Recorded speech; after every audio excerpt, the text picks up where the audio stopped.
All right, listen up, and listen good. You've been lied to. Society's fed you spoonfuls of sugar-coated rubbish about what a man should be. Considerate, a perfect gentleman, no spine and worried about everyone's feelings with no strong convictions. Sounds really sweet, doesn't it? But this is only half the story, half the puzzle. Being considerate and a gentleman are great characteristics to have. However, when you mix mud with good, clean, life-giving water, you get muddy water. Do you want respect? Then stop being harmless. Nobody respects a harmless man. It's like respecting a bladeless knife. What's the point? You're not a decorative piece. You're a man, built to be potent, built to be dangerous. Have you ever seen a man walk into a room with an aura of danger and unmatched self-assuredness? What do you feel when you see this? Do you want that? Or do you want to be the guy nobody remembers? Do you think Malcolm X got respect because he was nice? No. He got it because he was dangerous with his words and dangerous with his thoughts. What about Mike Tyson? You think people tuned in to see him because he was just another fighter? Hell no.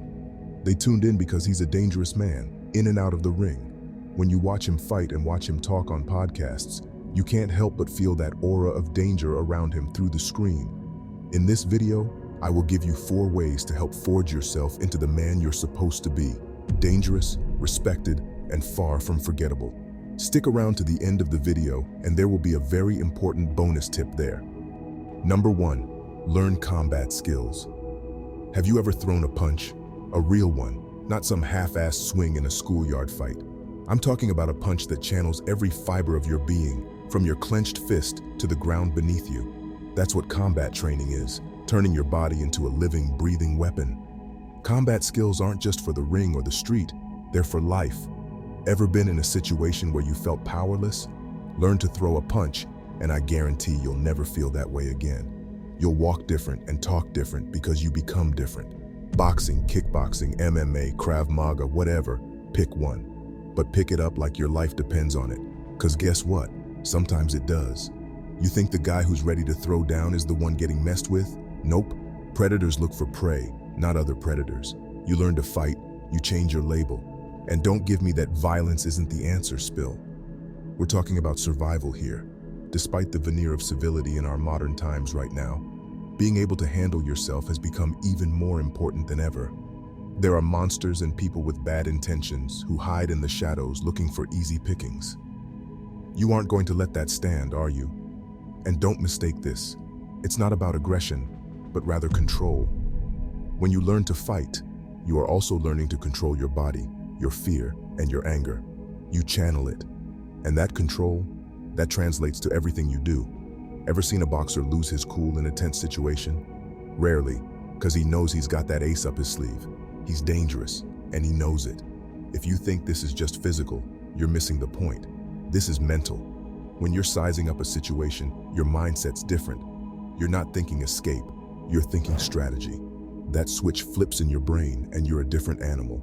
You're a man ready for anything, not just getting through life avoiding conflict. Number 2, challenge beliefs. You want to be dangerous? A parrot isn't dangerous, it just mimics. If you're nodding your head and swallowing every line of crap you hear, guess what? You're the parrot. Stop being a yes man, stop being predictable. The moment you challenge a belief, that's when you become a question mark. And nothing's more dangerous than a question mark. Why? Because society wants you in a box. Labels, stereotypes. You break out of that, you become a wild card. People fear the unknown, and that unknown could be you. So someone spouts an opinion and you disagree? Say it. Nah, that's not how I see it. You're not here to win a popularity contest. You're here to own your space, your voice. If that makes people uncomfortable, good. Comfort breeds complacency. Discomfort breeds change. Don't you want to be that catalyst? However, here is the kicker with this. Don't just be a contrarian. Don't oppose for the sake of opposing. That's just as weak. You need conviction. If you're going to challenge beliefs, make sure you can back it up. Know your stuff. Make your point. Argue it like your life depends on it. Men who blazed a trail in history had this in spades. Conviction. You think Martin Luther King changed the world by being agreeable? I don't think so. He stood firm, questioned the status quo, and made waves. So why can't you? And for God's sake, be articulate. A jumbled mess isn't challenging anything but patience. Master your words. Sharpen them like you would a knife. You might need them to cut through some serious crap someday. And trust me, you will. Don't expect applause. Expect resistance. But that resistance is the clearest signal you're on the right path. After all, if you're not pissing someone off, are you really challenging anything? Number 3, discipline is power. Discipline is power. You heard it. But you're probably rolling your eyes, because all the self-improvement and red pillars say it, right? But do you get it? Like really get it? The same way a shark gets that it owns the damn ocean? If you want control, not just of your life, but the room you walk into, that starts with discipline. No, it's not sexy. It's sweaty, ugly, grind in the mud work. There are no highlights and no applauses. But that's the arena where kings are made. While you're snoring, someone else is scoring. And by scoring, I mean breaking their own limits while you're drooling on your pillow. I have heard some people say discipline traps you and restricts you from living, but that's rubbish. It's something they say to cope when they are living well below their potential. The truth is, discipline frees you. Say you want to build a business. You think your innovative idea will cut it. Nah, your discipline will. Your unbreakable routine, that grind, will be your edge. Everyone has ideas. Few have the discipline to execute them. You want to dominate? Then your hustle has to outwork your talent. Simple as that. What about when life sucker punches you? Loss, failure, rejection, it'll happen. What's your armor? It's discipline. It's getting up when you're slammed down, not because you're strong, but because it's Tuesday, and you always get up on a Tuesday. Still think discipline is a buzzkill? Try winning without it. Try holding power, money, respect, hell, even love without it. You can't, because anything worth having demands discipline. It's the price tag, and it's non-negotiable. So stop with the excuses. The I am too young or too old excuses. Discipline doesn't care how many candles are on your birthday cake. It only cares about one thing. Are you in or are you out? Number 4, craft a winner's mentality. The next step to develop is crafting a winner's mentality. This is what's missing in the puzzle piece. You see guys loaded with talent but zero grit. They're like Ferraris with empty tanks, good for nothing but sitting pretty. If you want to win, then think like a winner. Ever wonder why some guys get the job, the girl, and the life when they're half as talented as you? It's all mentality, man. They expect to win. It's not arrogance, it's belief. They walk in a room and they own it. They fail, they learn. They don't sulk or assign blame to everyone and their mothers. Why? Winners don't have time for pity parties, and that is what makes them dangerous. And you've got this voice in your head, right? Always telling you what you can't do. Fire that guy. Would you keep a coach who only tells you how to lose? Didn't think so. So why tolerate that from yourself? Winning's not an accident, it's a choice. It's ditching that comfort zone like yesterday's trash. Do you know what a comfort zone gets you?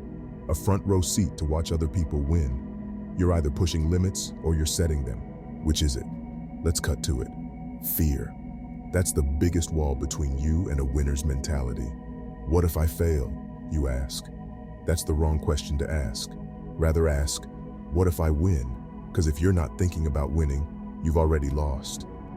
Number 5, control perception. If you are still here, the bonus but probably most important trait I promised is perception control. What's that about? Let me break it down. It's not about lying or faking it. It's about making sure the world sees you as you intend to be seen. You're the author of your own story, brother. Don't hand the pen to someone else. People judge. It's a fact. They put you in boxes before you even say a word. He looks like a loser. He's probably a loser. Wrong. Control that narrative or be controlled by it. If you let people control how you're seen, you've already lost half the battle. It's like going to a poker game and letting everyone else see your cards. That's stupidity, not honesty.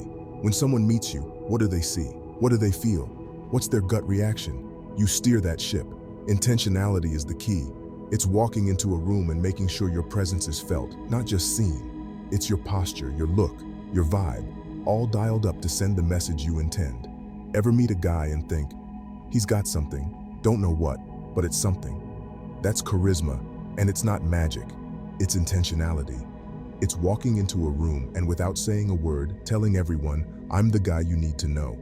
Confidence isn't worn, it's emitted. It's an aura, not an outfit. And leading? Don't even get me started. Leading is not about being the boss. It's about taking responsibility. Big difference. Any fool can give orders. Leaders own the fallout, good or bad. You want loyalty? Show you're worthy of it. People follow courage, not titles. Being a leader isn't a rank, it's a responsibility. It's making the tough call even when it's not popular, especially when it's not popular. Democracy is great for government. It sucks for decision-making. You can't please everyone, so don't try. Aim to do what's right and not to be liked even if it's hard, especially when it's hard. Control the perception and move with intent. If this video has been helpful, don't forget to hit the subscribe button and turn on the notification icon. Until next time, brothers.